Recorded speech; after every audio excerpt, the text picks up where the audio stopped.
Hello friends, vision learning point में आपका स्वागत है। हम आशा कर रहे हो कि आप लोग सही होंगे, कोरोना काल में एकदम स्वस्थ होंगे, मन लगा के पढ़ रहे होंगे। तो जैसा कि आप लोगों ने देखा कि पिछले कड़ी में हम लोग संविधान में कैसा उसका गठन हुआ है, संविधान का स्वरूप कैसे है, इस पर चर्चा हुई है।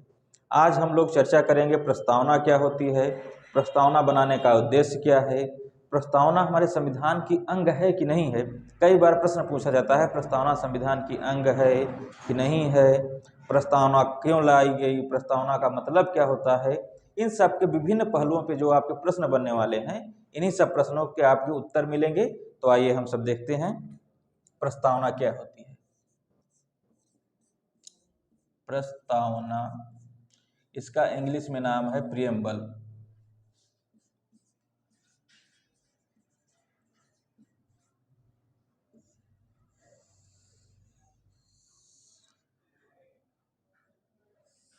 तो प्रस्तावना क्या होती है, ली कहाँ से गई है। सबसे बड़ा प्रश्न पूछा जाता है प्रस्तावना की भाषा कहाँ से ली गई है, यह कहाँ से लिया गया है, इसका उद्देश्य क्या है। तो आइए हम लोग एक एक करके देखते हैं। प्रस्तावना का स्रोत क्या है, स्रोत से इंग्लिश में आप लोग सोर्स बोलते हैं। इसका आधार क्या है प्रस्तावना का, बेस जिसे आप लोग इंग्लिश में बोलते हैं। ठीक, प्रस्तावना को हम लोग दो भागों में बांट लेते हैं। प्रस्तावना का स्रोत क्या है और इसका बेस क्या है, यानी आधार क्या है। तो स्रोत इसका हम देख लेते हैं एक बार, इंग्लिश वाले शब्द को हम बगल लिख देते हैं, सोर्स। स्रोत क्या है, भाषा के आधार पर इसका स्रोत क्या है,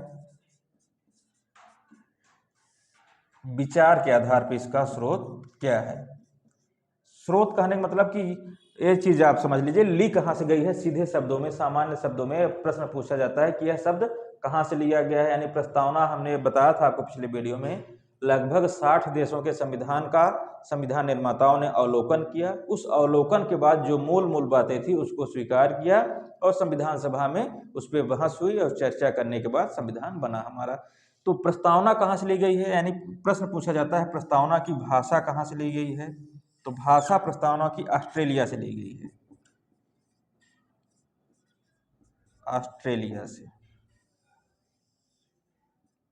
अब प्रश्न आता है विचार कहाँ से लिया गया है, यानी प्रस्तावना में मूल बातें जो दी गई हैं वो कहाँ से ली गई हैं। तो अमेरिका से,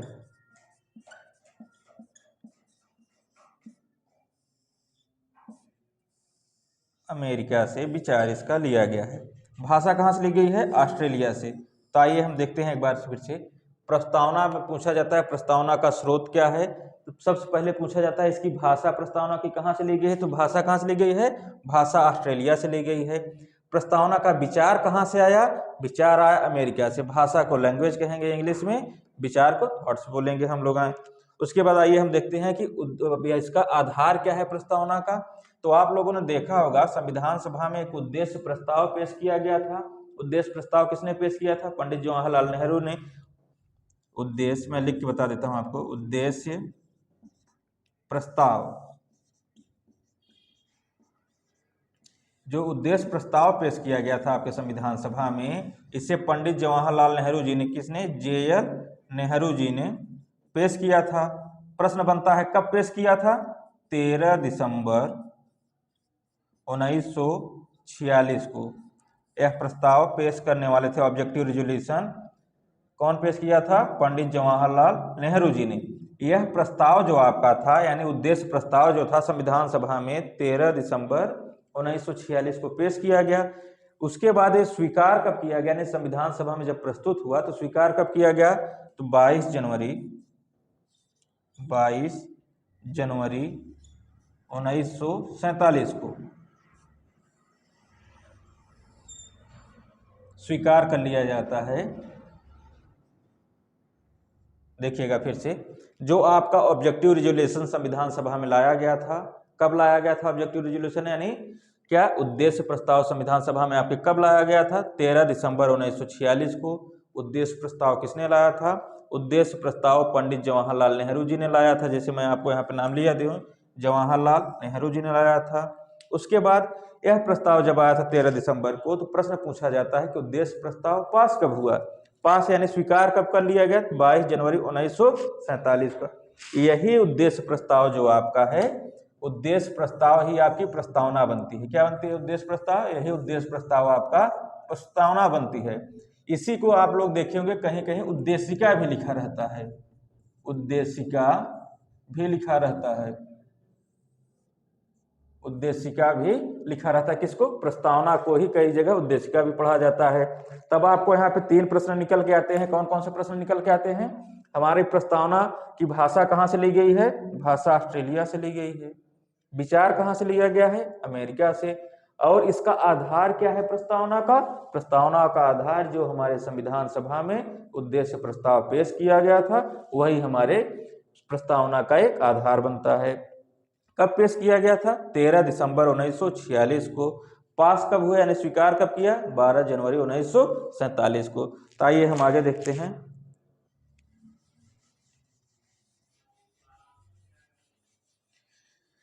आप लोगों को बहुत ज़्यादा याद करने की जरूरत नहीं है, इसे देखते रहिए। एक बार 2 बार देखेंगे आप वीडियो को, तुरंत समझ में आएगा। कॉन्सेप्ट अगर आपके दिमाग में बैठता है तो तुरंत आपको याद हो जाएगा। आप लोग अगर लिखना ना चाहें तो बीच बीच में मैं हट जाता हूँ, आप लोग स्क्रीनशॉट ले लिया करिए। स्क्रीनशॉट रहेगा तो ज़्यादा बढ़िया रहता है।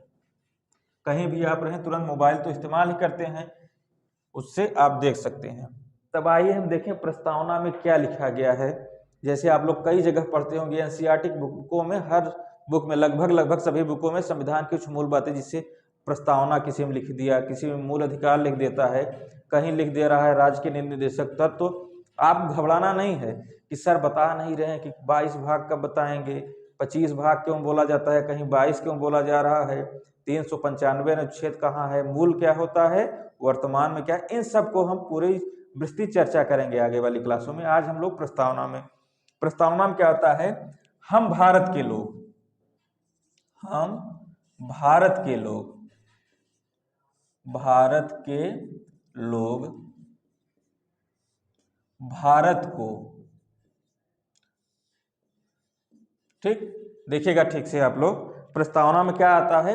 हम भारत के लोग भारत को संपूर्ण प्रभुत्व संपन्न, समाजवादी, पंथ निरपेक्ष, ऐसी ऐसी चीजों की आगे चर्चा है। ठीक, तो हम भारत के लोग मतलब कि पूरा संविधान सभा में जो सदस्य थे उनके लिए नहीं कहा गया है। हम मतलब जितने भारत के रहने वाले लोग हैं, हम सब मिल के भारत के संविधान को बना रहे हैं। तो कहा गया है हम भारत के लोग भारत को कैसा, यानी भारत की प्रकृति कैसी होनी चाहिए? SSDR, एक ट्रिक से समझिएगा आप, SSDR। यस का मतलब क्या होता है? यहाँ पे देखिएगा, सोवरेन,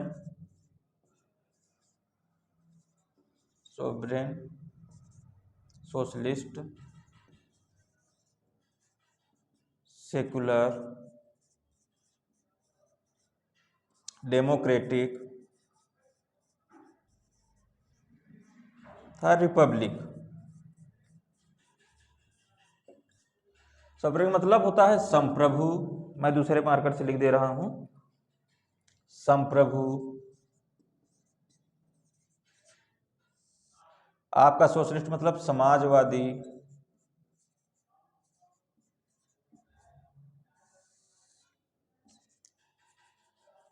पंथ निरपेक्ष,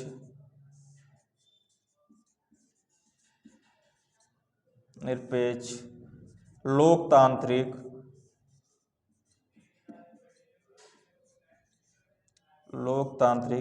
था रिपब्लिक मतलब गणराज्य। देखिएगा फिर से आप लोग, संविधान की प्रकृति कैसी है, यानी हम भारत के लोग मतलब हम लोगों ने संविधान को कैसे बनाया है? संविधान को हमने बनाया है, हमारा संविधान कैसा होना चाहिए, यानी हमारा भारत देश कैसा होना चाहिए? हमारा भारत देश संप्रभु हो, समाजवादी हो, पंथ निरपेक्ष हो तथा लोकतांत्रिक हो, लोकतांत्रिक होने के साथ साथ गणराज्य हो। ठीक, इन सभी मुद्दों पे, यानी संप्रभुता क्या होती है, समाजवादी क्या है, उसके साथ पंथ निरपेक्षता क्या है, लोकतांत्रिक क्या है, गणराज्य क्या है, इन सभी पहलुओं पे हम लोग एक एक करके चर्चा करेंगे। लेकिन अभी आगे हम देखते हैं कि ये सब हमारा देश तो ऐसे हो जाएगा, यानी संप्रभु हमारा देश हो गया, समाजवादी हो गया, पंथ निरपेक्ष, लोकतांत्रिक, गणराज्य हो गया। लेकिन हमारे देश का उद्देश्य क्या है? तो आइए हम देखते हैं। देश का उद्देश्य है न्याय, जस्टिस पाना। ठीक, जब ये संविधान बन रहा है किसके लिए बन रहा है? लोगों के लिए बन रहा है। लोगों का संविधान जो प्रकृति है, प्रकृति संविधान की बनाई गई कि यानी कैसे कैसे हमारा देश होना चाहिए, तो उसका उद्देश्य क्या होना चाहिए? न्याय होना चाहिए, न्याय होना चाहिए। अब न्याय कैसा है, लोगों को कैसा न्याय दिया जाए? तो न्याय आपको 3 प्रकार से बताया गया है प्रस्तावना में आपके।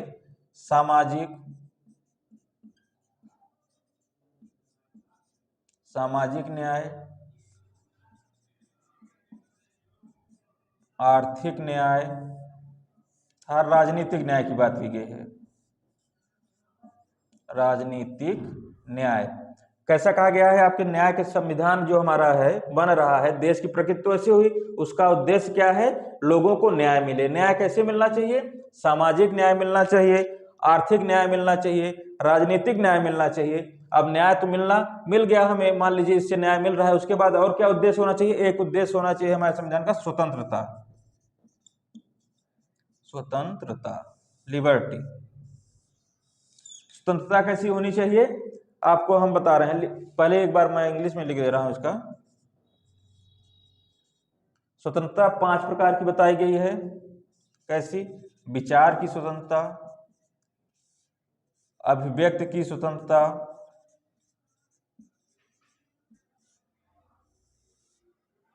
विश्वास की स्वतंत्रता, धर्म की, उपासना की। कितने प्रकार की स्वतंत्रता है? 5 की। विचार की, अभिव्यक्ति की स्वतंत्रता है, विश्वास की स्वतंत्रता है, धर्म की स्वतंत्रता है और उपासना की स्वतंत्रता। 5 प्रकार की स्वतंत्रता दी गई है। स्वतंत्रता के साथ अगर लोगों को दिया जाए तो उसके लिए कुछ समानता भी होनी चाहिए, यानी न्याय हुआ, न्याय अगर मिल रहा है तो न्याय के साथ साथ स्वतंत्रता मिलनी चाहिए। स्वतंत्रता मिल रही है तो क्या मिलना चाहिए? समानता। समानता हमारे संविधान में बताओ ने कितने प्रकार की दिया है? 2 प्रकार का। समानता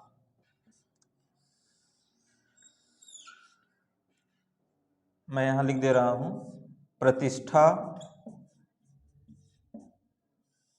और अवसर की समानता। अवसर की समानता। आपको परेशान नहीं होगा कि मैं इन सब चीजों को, सामाजिक क्या होता है, आर्थिक क्या होता है, राजनीतिक क्या होता है, इन सब के बारे में नहीं बता रहा हूं। एक एक चीजों को मैं बाद में, जैसे एक बार इसका स्ट्रक्चर बना देता रहा हूं, प्रस्तावना में क्या लिखी है, एक एक पहलुओं पे आपके साथ विस्तृत चर्चा होगी, जिससे कि आपको कोई भी वनडे एग्जाम हो, आप चाहे स्टेट का ले लीजिए, किसी भी स्टेट का, यूपी हो, बिहार हो, मध्य प्रदेश हो, दिल्ली हो, राजस्थान हो, किसी भी स्टेट का वनडे एग्जाम, उसके साथ साथ पीसीएस प्री एग्जामों के लिए समान रूप से उपयोगी यही चीजें होंगी। क्योंकि पीसीएस प्री हो गया, आईएएस प्री में भी यही आ सकता है, पूछ सकता है, क्योंकि जो मेन चीजें हैं, मूल चीजें हैं, वो बदल नहीं सकती। ठीक, उनका दूसरे प्रकार से प्रश्न पूछने का तरीका हो सकता है, लेकिन पीसीएस तक एग्जामों में ये आपका समान रूप से उपयोगी है। अब देखिए, आपका न्याय मिल गया, स्वतंत्रता हो गई, समानता हो गई। जब इतना चीज होने के बाद अब अभ्यर्थ पूछा जाता है, इतना, अब मैं यहाँ पे लिख रहा हूं, अगर आपको मान लीजिए हम न्याय, स्वतंत्रता, समानता अगर स्थापित हो जाती है, स्थापित हो जाती है, तब व्यक्ति को क्या होगा? एक गरिमामय जीवन जीने को मिलेगा। किसको? व्यक्ति को। व्यक्ति को गरिमामय जीवन जीने को मिलेगा। गरिमामय जीवन।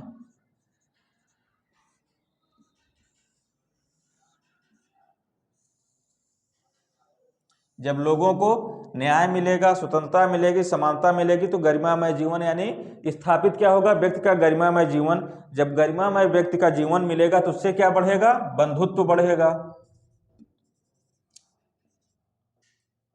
उससे क्या बढ़ेगा? बंधुत्व बढ़ेगा। किसके बीच में? लोगों के बीच में एक बंधुत्व बढ़ेगा।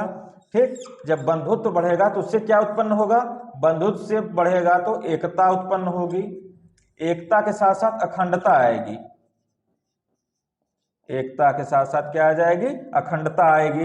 ये फिर से मैं एक बार, आपको यहां तक हो गया है, मैंने बोला कि जब आपका न्याय स्थापित हो गया, स्वतंत्रता हो गया, समानता हो गया, जब ये तीनों चीजें स्थापित होगी तो व्यक्ति क्या? गरिमामय जीवन जीने को मिलेगा। अगर कोई व्यक्ति गरिमामय जीवन जीता है तो उसके लिए क्या होना? जब गरिमामय व्यक्ति एक समान हो जाएंगे सब लोग, यानी न्याय भी सबको मिल रहा है, सबके पास प्रतिष्ठा, अवसर की समानता है, आपको क्या है, स्वतंत्रता है 5 प्रकारों की, तब लोगों के बीच में एक बंधुत्व, बंधुत्व का मतलब है भाईचारा बढ़ेगा। जब भाईचारा बढ़ेगा तो लोगों के बीच में एकता आएगी, एकता के साथ साथ अखंडता आएगी। अखंडता का मतलब है लोग एक रहेंगे, टूटेंगे नहीं, ठीक। अखंडता का मतलब लोग खंडित नहीं होंगे, एक ही में रहेंगे। इतना सब होने के बाद कहा गया कि हमारा संविधान जो है 26 नवंबर 1949 को 3 बातें कही गई हैं हमारे संविधान में, अंगीकृत, आत्मार्पित, और क्या होता है आपका संविधान, अधिनियमित होता है। यहां से आपको दिख रहा होगा, मैं यहां से एक लाइन बना के लिख दे रहा हूं। तब हमारा संविधान क्या होता है, 26 नवंबर 1949 को अंगीकृत, अधिनियमित, नियमित था, आत्मार्पित होता है।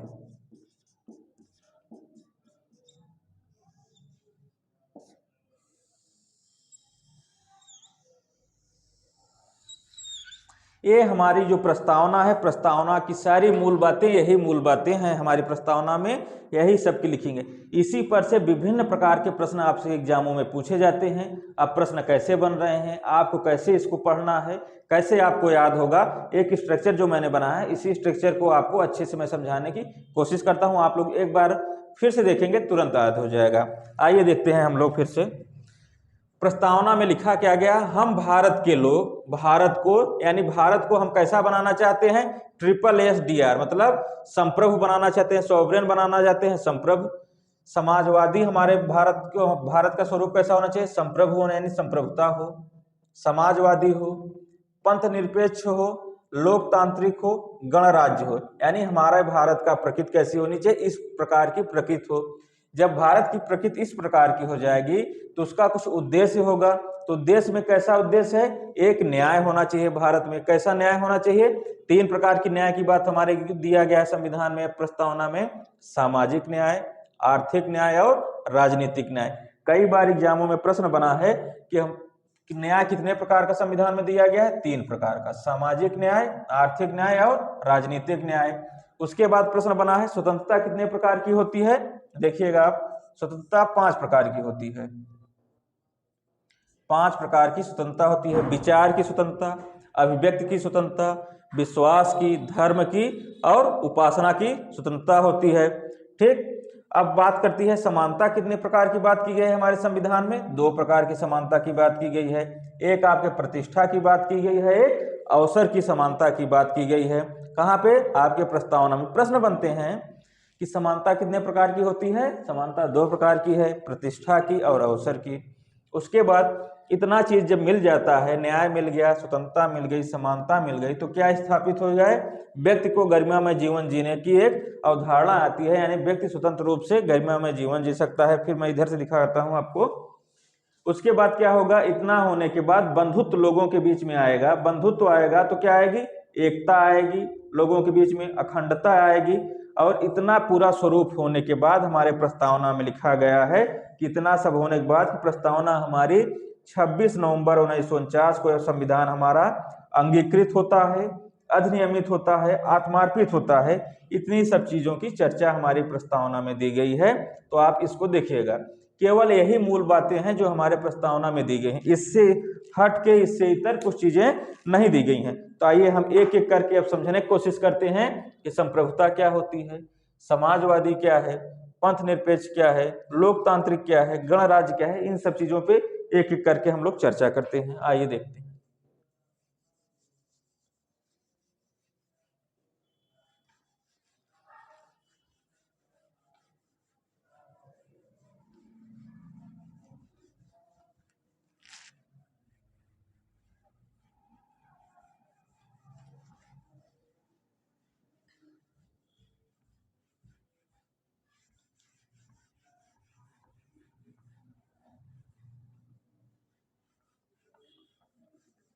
आइए देखते हैं संप्रभुता क्या होती है। सबसे बड़ी बात है, पहले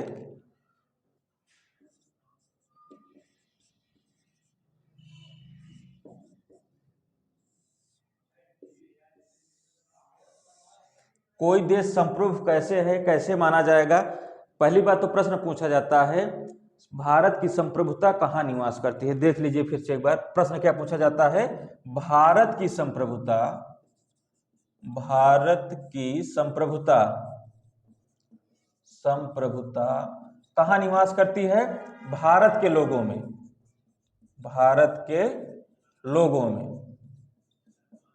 सीधा आपका आंसर है। प्रश्न कई बार पूछा गया है, लोग समझ नहीं पाते कि पूछा क्या है। मैं यहां लिख दे रहा हूं निवास करना। ठीक, भारत की संप्रभुता कहाँ निवास करती है, भारत के लोगों में भारत की संप्रभुता निवास करती है। यह एग्जाम में पीसीएस में पूछा गया है, यूपी ट्रिपल एससी में पूछा गया है, एसएससी में 2-3 बार पूछा गया है। आप लोग प्रश्न को देखेंगे समझ पाएंगे कि भारत की संप्रभुता कहाँ निवास करती है, भारत के लोगों में। उसके बाद देखिए संप्रभुता होता क्या है, दो प्रकार से इसे हम बांट देख सकते हैं, आंतरिक मामलों में, इंटरनल, और बाह्य मामलों में।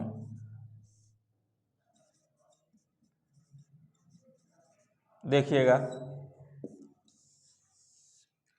कोई भी देश हो, कोई भी देश हो जो अपने आंतरिक मामलों में सर्वोच्च निर्णय ले, आंतरिक मामलों में जो भी उसके देश के अंदर जो भी मामले हैं उस मामलों को हम लोग क्या बोलेंगे, आंतरिक मामला। आंतरिक मामलों में सर्वोच्च निर्णय ले तथा बाह्य मामलों में स्वतंत्र निर्णय ले, यानी किसी देश से संबंध कैसे बनाना है, क्या करना है, हमारे देश के स्वरूप कैसे हो, लोगों से संबंध क्या बनाएं, इस मामलों में स्वतंत्र निर्णय ले तथा आंतरिक मामलों में क्या करे, सर्वोच्च निर्णय ले। उस प्रकार का अगर कोई देश निर्णय लेता है तो क्या माना जाएगा, एक संप्रभु कंट्री। यहां से फिर से हम लोग देखते हैं संप्रभुता क्या है, भारत की संप्रभुता कहाँ निवास करती है, भारत के लोगों में। ठीक, फिर प्रश्न बनता है भारत संप्रभुता होती क्या है, क्या होता है, कोई भी देश अपने आंतरिक मामलों में स्वतंत्र निर्णय ले, यानी सर्वोच्च निर्णय ले तथा बाह्य मामलों में स्वतंत्र निर्णय ले रहा है तो वह कैसा देश माना जाएगा, एक संप्रभु देश माना जाएगा।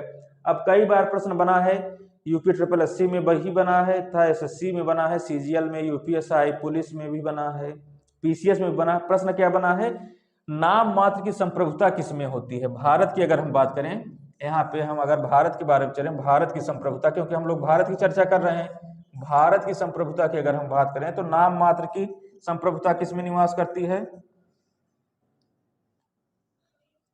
नाम मात्र की, नाम मात्र की, जिसे इंग्लिश में आप नॉमिनल बोलेंगे।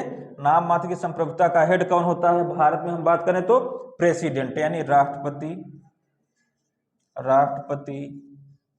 फिर हम बात करेंगे वास्तविक, जिसे आप लोग रियल बोलते हैं, वास्तविक संप्रभुता का हेड आपके भारत देश में कौन सा है, अपना प्यारा भारत जो है उसमें कौन सा है, पीएम को माना जाता है वास्तविक संप्रभुता का हेड भारत में। अगर हम पूछें लीगल यानी कानूनी रूप से, कानूनी जिसे आप लोग लीगल बोलते हैं, लीगली रूप से संप्रभुता का हेड भारत में कौन है, तो हमारे संविधान को, कॉन्स्टिट्यूशन को माना जाएगा, संविधान को। ठीक, तो आइए हम लोग देखते हैं। ये आपका जो पूछा गया है, आप तो कहीं देखे होंगे, कई बार बुकों में पढ़े होंगे, कार्यपालिका का नाम मात्र कार्यपालिका का हेड कौन है, राष्ट्रपति।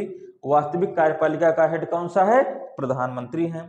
लेकिन आप लोग ये ध्यान नहीं दिए होंगे, कई बार प्रश्न पीसीएस में पूछा है संप्रभुता का नाम मात्र का हेड कौन है, तो हम लोग कंफ्यूज होते हैं, सर ये संप्रभुता कहाँ से आ गई, संप्रभुता क्या है। ठीक, तो संप्रभुता में पूछेगा अगर नाम मात्र की संप्रभुता का हेड कौन है तो राष्ट्रपति है।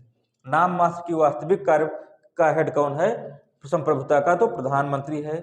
संप्रभुता का कानूनी रूप से हेड कौन है, तो हमारा संविधान है। इतनी बातें अगर आपको समझ में आ गई होंगी तो हम लोग समाजवादी पे चलते हैं।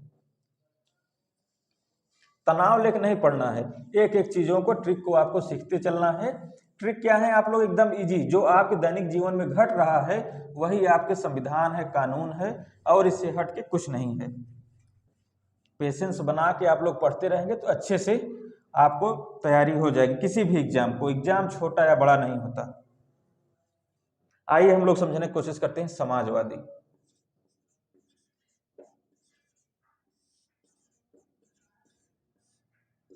सोशियलिस्ट, समाजवादी क्या है।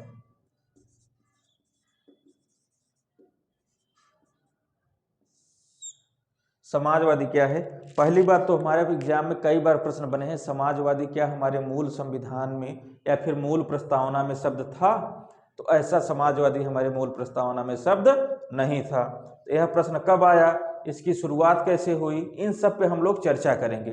ठीक, तो आइए पहले देखिए आया कब हमारे संविधान में। तो हम देखेंगे 42 संशोधन अधिनियम, या मैं सीधा लिख देता हूं आपको हिंदी में जिससे दिक्कत ना हो। संशोधन अधिनियम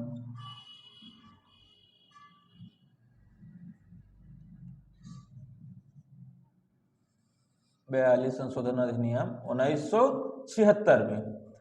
प्रश्न कई बार 42वां संशोधन अधिनियम 1976 में समाजवादी शब्द को कहां जोड़ा गया, हमारे प्रस्तावना में। अब इस प्रस्ताव समाजवादी का मतलब क्या है, अब इन सब चीजों पे हम लोग चर्चा करते हैं। एक चीज और लिख देता हूं, मूल संविधान में नहीं, मूल संविधान में नहीं है।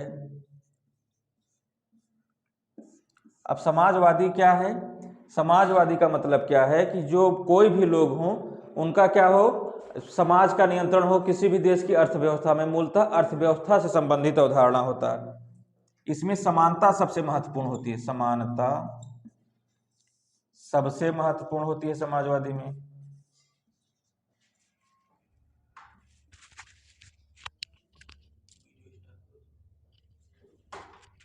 इसमें समानता सबसे 42 संशोधन अधिनियम 1976 में समाजवादी शब्द हमारे प्रस्तावना में जोड़ा गया।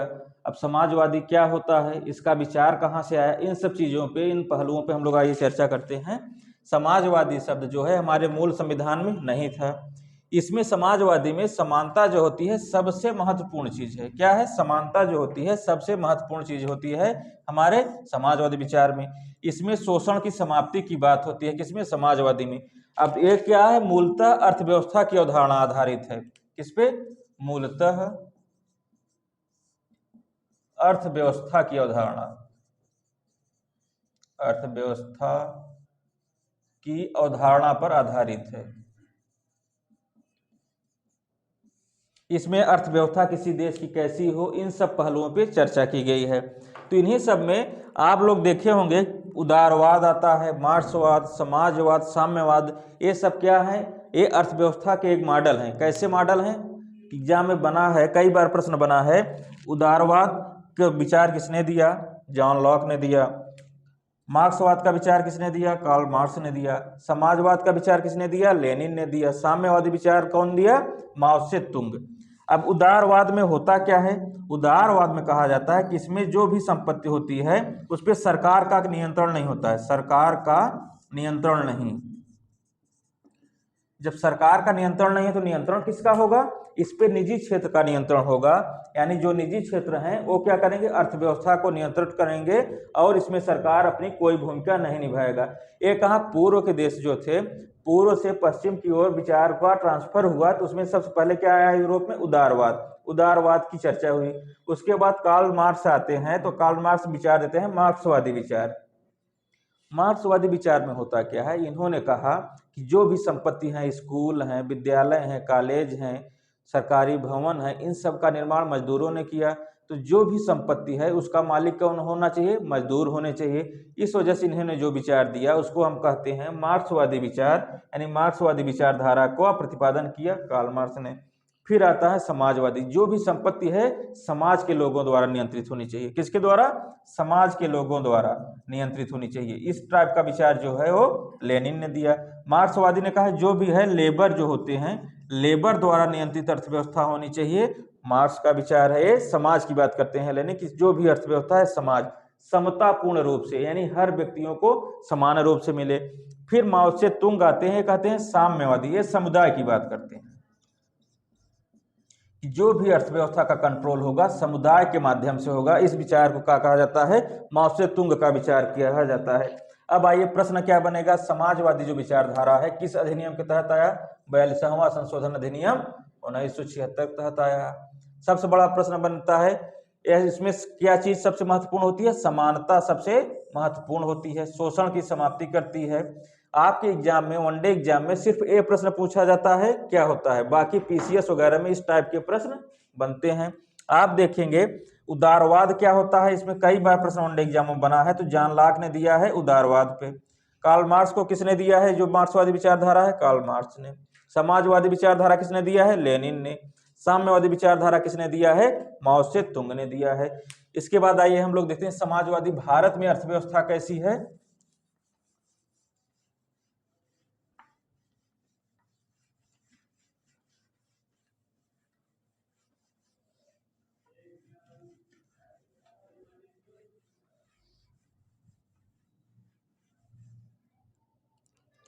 दो विचारधाराएं, द्वितीय विश्व युद्ध में होता क्या है कि पूरी दुनिया दो भागों में बट गई थी। कितने भागों में, दो भागों में। एक तरफ क्या था, समाजवादी विचारधारा वाले लोग चल रहे थे, जो समाजवादी अर्थव्यवस्था की विचारधारा वाला, जिसका लीड कर रहा था यूएसएसआर। कौन कर रहा था, यूएसएसआर, जिसका लीड में मेन था देश वो रूस था। उसके बाद जो उदारवाद को अपनाने वाले देश थे, उदारवाद को अपनाने वाले देश थे, उसका जो हेड था वो यूएसए था। ये दो देश थे, दोनों मिलके काम कर रहे थे। भारत क्या था, जब भारत स्वतंत्र हुआ तो भारत स्वतंत्र होने के बाद एक नेम बनाया, नॉन अलाइंड मूवमेंट, यानी हम किसी ग्रुप में नहीं शामिल होंगे, न यूएसएसआर वाला यानी समाजवादी वाला, न ही उदारवाद वाली विचारधारा, इसमें हम लोग सहमत नहीं होंगे, हम लोग अपना अलग से बनाएंगे। भारत क्या हुआ, समाजवादी। आगे प्रक्रिया में होता क्या है, 1971 में जब पाकिस्तान से युद्ध होता है तो अमेरिका जो होता है पाकिस्तान के समर्थन में आ जाता है। भारत को समर्थन देने के लिए रूस तैयार होता है। तो इसी क्रम में देखे होंगे कि जो 42 संशोधन होता है, भारत की अर्थव्यवस्था यहीं से 42 संशोधन में जो है तो समाजवादी हो जाती है। ठीक, इसी क्रम में आगे जब बढ़ते हैं, देखते हैं कि 1991 आते आते भारत का कोष पूरी तरीके से खाली हो जाता है। जब भारत का कोष पूरी तरीके से खाली हो जाता है, तब उसके पास पूरे तरीके से कहने का मतलब है कि उसके 2-4 दिन तक के लिए डॉलर उसके पास बची थी कि आयात कर सके बाहरी सामानों का, यानी दूसरे देशों से। तो आईएमएफ, वर्ल्ड बैंक, अमेरिका जैसे देशों ने दबाव लगाया कि आप अपनी इकोनॉमी को ओपन करिए, यानी अर्थव्यवस्था को खोलिए। पहले भारत की अर्थव्यवस्था बंद थी। ठीक, तो 1991 में आता क्या है, 1991 में जो वित्त मंत्री थे उस समय के मनमोहन सिंह जी थे। मनमोहन सिंह ने एक मॉडल अपनाया जिसको एलपीजी कहता है, एलपीजी मॉडल कहा जाता है। इसमें लिबरलाइजेशन, प्राइवेटाइजेशन, ग्लोबलाइजेशन आता है। उदारवाद, निजीकरण था, वैश्वीकरण, 3 विचार आते हैं। कब आते हैं, 1991 में। किस परिस्थितियों में आते हैं, जैसे मैंने बताया कि भारत की अर्थव्यवस्था एकदम कमजोर होने वाली थी, यानी उसके निर्यात और आयात जो होता है उसमें आयात वाला सिस्टम है, यानी जो विदेशों से भारत आने वाला था उसके लिए डॉलर की जरूरत पड़ेगी। डॉलर भारत के पास कोष में बहुत कम बचा था। तो विश्व बैंक, आईएमएफ के दबाव में भारत ने अपनी अर्थव्यवस्था को खोला। उस समय वित्त मंत्री हमारे थे मनमोहन सिंह जी। मनमोहन सिंह ने मॉडल लाया एलपीजी, लिबरलाइजेशन, प्राइवेटाइजेशन और ग्लोबलाइजेशन। इस मॉडल के तहत भारत की अर्थव्यवस्था जो थी, पहले समाजवादी कहा जाता था, लेकिन क्या हो जाती है, मिश्रित अर्थव्यवस्था हो जाती है, मिश्रित अर्थव्यवस्था। तो आप लोग देखे होंगे कई बार एग्जाम, पीसीएस एग्जामों तक में पूछा जाता है। अब बहुत बार रिपीट क्वेश्चन होता है कि भारत की अर्थव्यवस्था कैसी अर्थव्यवस्था है, तो भारत की अर्थव्यवस्था मिश्रित अर्थव्यवस्था है। तो आज मित्रों हम लोगों ने चर्चा किया कि स्वरूप कैसा है हमारी प्रस्तावना का। हमने चर्चा किया कि जो स्वरूप है उसके साथ साथ संप्रभुता क्या है, समाजवादी क्या है। कल हम लोग चर्चा करेंगे, यानी अगले वीडियो में हम लोग चर्चा करेंगे लोकतंत्र क्या होता है, न्याय किस प्रकार के दिया गया है। तो आप लोग मित्रों जो भी कमेंट हैं आपके, यानी जो भी प्रश्न बन रहे हैं, आप लोग कमेंट बॉक्स में लिखिए। आपको वीडियो कैसा लग रहा है उसके बारे में बताइए, शेयर करिए, सब्सक्राइब करिए, सबसे बताइए कि वीडियो कैसा लग रहा है। आप लोगों को जो कमेंट आते हैं हम लोगों को उत्साहित करते हैं। तो धन्यवाद आपका, अगले वीडियो मिलते हैं।